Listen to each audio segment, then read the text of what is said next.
bahagia. Ada beberapa yang iya, ada juga yang beberapa yang kalau saya pribadi saya memilih waktu karena sebanyak-banyaknya uang yang saya punya nantinya, saya nggak bisa beli waktunya kan.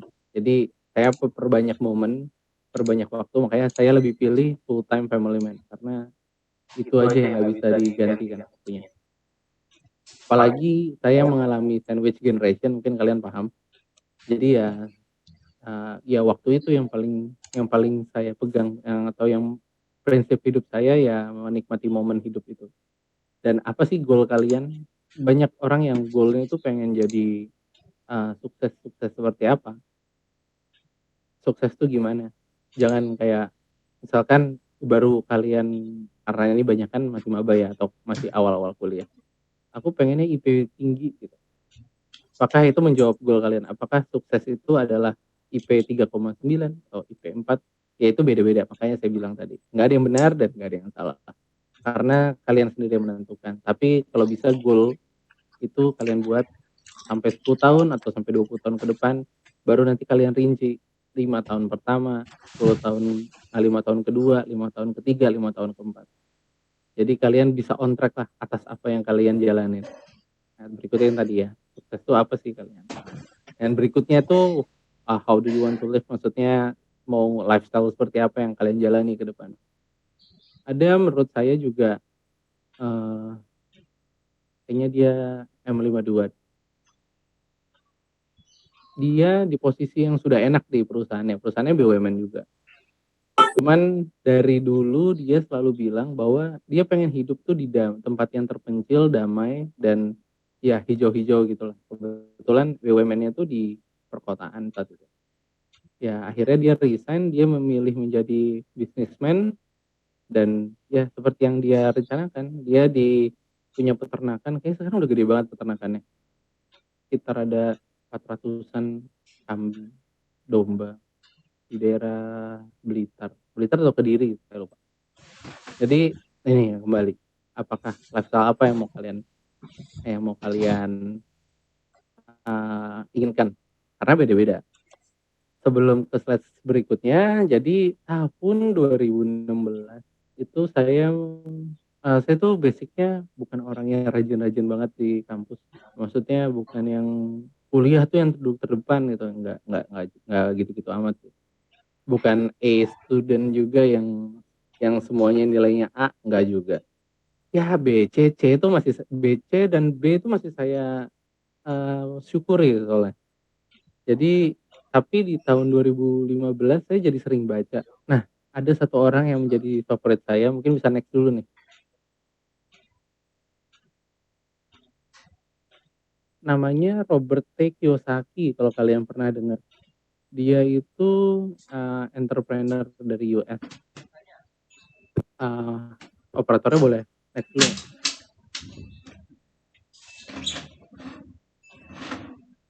Itu yang saya pegang. Ini ada 7 buku yang udah saya baca. Dan dari ini ngerubah saya yang dari nggak suka baca jadi suka baca sih. Jadi banyak lah contoh banyak buku yang atau banyak yang tadi saya bilang invest to yourself, maksudnya ini salah satunya kok dari saya baca. Jadi kalau saya pengen hidup enak, hidup nyaman, saya tipenya gini, kalau bisa kerja dikit dapat pemasukan banyak, kenapa harus kerja banyak dapatnya sama gitu. Jadi ya adalah di sini nanti kalian bisa tahu sendiri. Saya paling pertama itu di kuadran cash flow. Kalau kalian yang udah mahasiswa kali ini ya, udah pernah dapat LKMM Pratede itu kan dapat tuh kuadran kepentingan ya, apa kuadran prioritas, mana yang penting, mendesak dan sebagainya macamnya itu, ini mirip lah kuadrannya. Jadi kalau kalian lihat itu ada EBSI. Nah, bisa di next juga nih operator.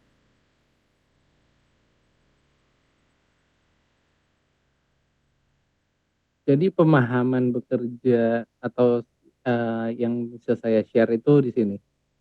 Kalau teknik mesin itu kebanyakan bisa jadi dua, bisa jadi employee seperti saya.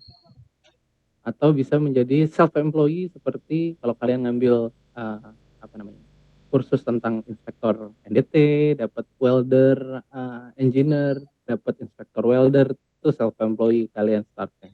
Tapi kalau misalnya saya waktu itu masuk di GMF Asia, saya sebagai employee nih, saya bekerja karena saya harus mendapatkan gaji bulanan. Kalau self employee kalian mau lagi butuh uang kerja, nggak butuh uang, nggak, ya udah nggak usah gitu.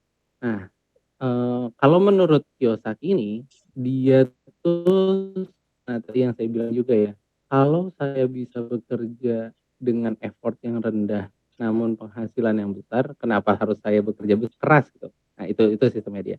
Nah, untuk nge-shifting itu ada tadi ya dari employee, self employee, iya, sorry, satu-satu. Untuk merubah employee jadi self employee butuh keunikan, butuh suatu hal yang kalian doang yang bisa. Jadi NDT inspektor itu kan super apa ya, super detail.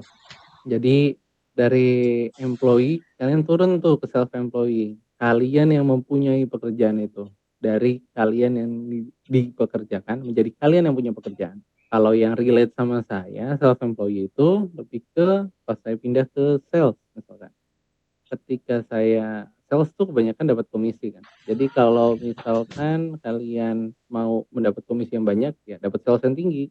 Kalau kalian lagi nggak pengen, kalian lagi enough gitu, ya udah. Jadi itulah maksud self employee. Self employee itu baru bisa ketika kalian punya suatu keunikan atau suatu sistem yang kalian buat sendiri. Contoh siapa sih yang bisa langsung dapat self employee? Dokter, dokter gigi, uh, advokat, pengacara, itu semua self employed. Kalau secara teknik mesin yang tadi saya bilang welder engineer, welder inspektor, NDT inspektor, itu. Sisanya ya ada sales dan sebagainya. Atau software engineer itu masuk ke self employed. Nah, berikutnya ketika kalian mau bikin sistem sendiri, itu jadilah business owner. Jadi banyak kok, ya tadi Pak Ato juga Pak Ato kan juga bilang ya, kenapa saya ikut organisasi, benar sih jawabannya. Karena itu melatih saya membagi waktu saya 24 jam. Jadi saya bisa bersyukur 24 jam itu ternyata banyak. Nah, kenapa saya juga sekarang posisinya ada business owner juga. Jadi sambil kerja bikin business owner nggak ada masalah. Karena saya mau membangun sistem saya sendiri. Jadi nggak, ya apa yang pernah saya pelajari zaman kuliah dulu event S1 mau S2 mau di organisasi itu ya saya aplikasikan akhirnya kayak gimana sih. Nah yang terakhir paling penting uang yang sudah saya tabung jadi saya jadikan investor akhirnya duitnya yang bekerja bukan saya lagi. Jadi kalau kalian paling sekarang anak-anak zaman sekarang lebih melek nih ada namanya passive income adanya active income ya silahkan search sebanyak-banyaknya aja kayak gitu. Nah, sebenarnya yang saya inginkan itu adalah discuss saja, soalnya saya juga bingung kalau saya start awal saya bekerja seperti ini, berikut kayak gini, itu kayaknya kurang menarik juga. Nggak ada pemahaman baru, jadinya kayak nggak kuliah ya kalian. Mending mungkin kalau kalian pernah baca buku ini, kalian jago banget, berarti pemahaman kalian udah luas, mungkin orang tua kalian juga udah ngajarin, hebat sekali. Kalaupun enggak, silahkan tadi list buku itu kalian baca dulu. Yang paling penting yang pertama ini, yang cash flow quadrant itu bolehlah kalian baca. Kalau misalnya kalian masih mau menentukan secara general kehidupan kalian ke depannya mau kayak gimana. Paling dari saya itu aja, tapi saya berharap kita diskusi dua arah aja yang banyak. Ya kayaknya juga dikasih waktunya juga lebih agak tenggang nih sama panitianya kalau saya tutup dari sekarang. Jadi terima kasih atas perhatian kalian bagi yang memperhatikan. Silahkan bertanya. Terima kasih. Wassalamualaikum warahmatullahi wabarakatuh. Nama saya Yordian Fahri.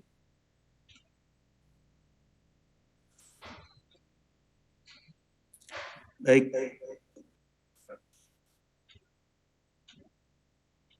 Baik, terima kasih banyak dari Mas Yordi. Mungkin dari Mas Galih karena sedang ada kendala, moderator saya pegang terlebih dahulu. Mungkin dari teman-teman peserta ini, apakah ada ingin memberikan pertanyaan atau ingin berdiskusi terkait apa yang sudah Mas Yordi bawakan?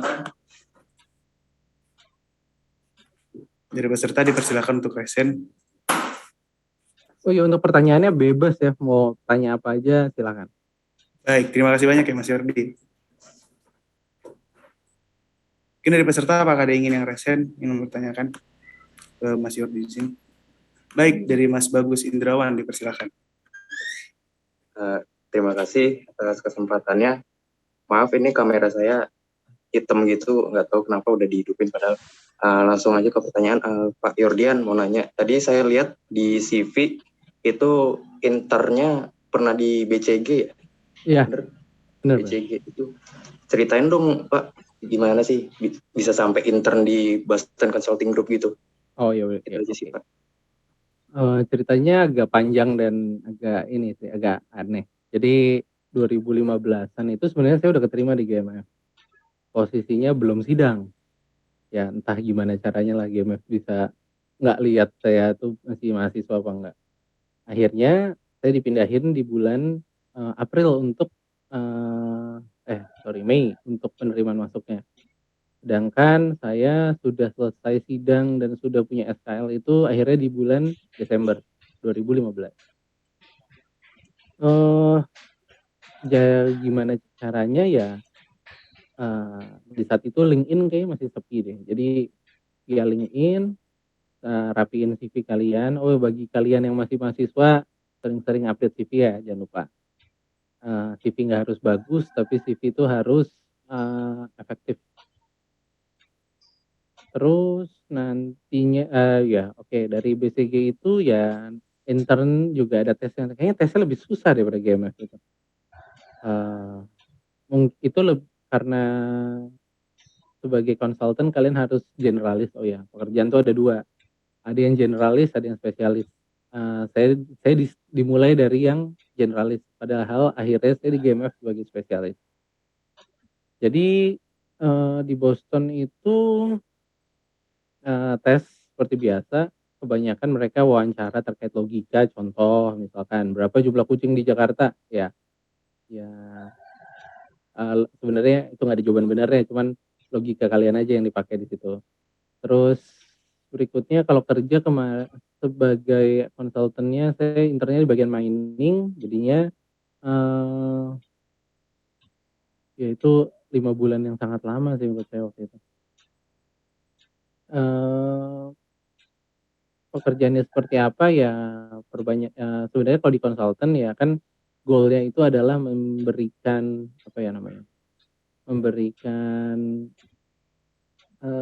saran atau rekomendasi bagi perusahaan tersebut, hasil dari asesmen kalian bagaimana, hasilnya apa, terus di-share seperti apa.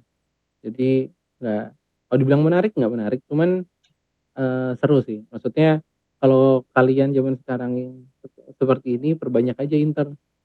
Maksudnya walaupun sekarang, dulu tuh intern tuh mudah ya, kayak dulu intern di Selam Bersih tinggal daftar, atau intern di Haliburton tinggal daftar.